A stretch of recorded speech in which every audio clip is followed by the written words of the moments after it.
இருந்தாலும் தேவனுடைய நியாய தீர்ப்புக்கு முன்பாக யார் நிற்க முடியாது.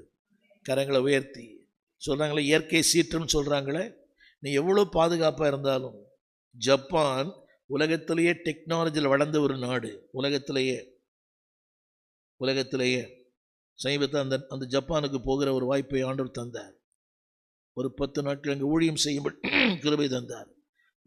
வானளவே உயரமான கட்டிடங்கள், அடிக்கடி இங்கே பூகம்பம் ஏற்படுது ஜப்பானில் ஒவ்வொரு நாளும். நான் சொல்ல இந்த கருத்து உயரமோ ஆழமோ வசதியோ மேன்மையோ பொருட்களோ நவீன அறிவோ பயன்படாது, ஆண்டவர் மட்டும்தான் பயன்படுவார். அடுத்த ஒரு வார்த்தை போட்டிருக்கிறது. அடுத்த ஒரு வார்த்தை செம்மையானுடைய கூடாரம். என்னங்க இது ஏற்றுக்கொள்ளப்படத்தக்கதா? இல்லை.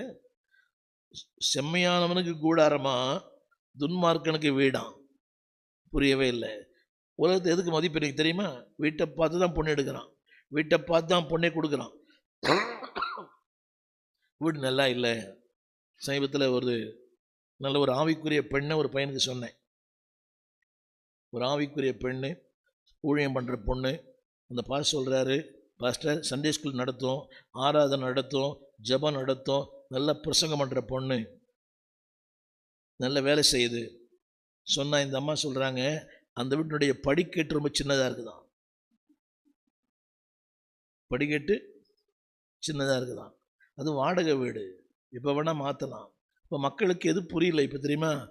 வீடு அழியும், நீ எத்தனை கோடியில் கட்டினா கூட அழியும் ஒரு நாள். ஆனால் இன்னொன்று சொல்லப்பட்டிருக்கிறது, உலகத்தின் பார்வையிலே கூடாரம் அழியும், வீடு நிற்கும். ஆனால் தேவனுடைய பார்வையில் வீடு அழியும், சந்தோஷமாக சொல்லுங்கள். என் கூடாரம் எப்போ நிற்கும்னு சொல்லுங்கள். அட்ராக்டிவாக இருக்குதா? பிரம்மாண்டமாக இருக்குதா? அங்கே ஏதாவது மாடர்ன் டெக்னாலஜி இருக்குதா? அங்கே ஏசி இல்லை, எதுவுமே இல்லை, சோலார் ஃபேன் கூட மேலே இல்லை. ஆனாலும் திரும்ப சொல்லுங்கள், இது செழிக்கும். ரொம்ப பேருக்கு புரியல. அழியும் ஒன்றுக்காக நிறைய பணம் செலவு பண்ணுறான், செழிக்கிற ஒன்றுக்காக ஒன்றுமே பண்ணுறதில்ல. செழிக்கும், உங்கள் குடும்பம் செழிக்கும், உங்களுடைய வாழ்க்கை செழிக்கும், உங்களுடைய பிள்ளைகள் செழிக்கும், உங்கள் கையின் பிரயாசங்கள் செழிக்கும். யோசித்து பாருங்க, கவனிங்க. கூடாரம் என்பது டென்ட்டு. அங்கே பயன்படுத்தப்பட்டது 4 கொம்பு, ஒரு தார்பாய்.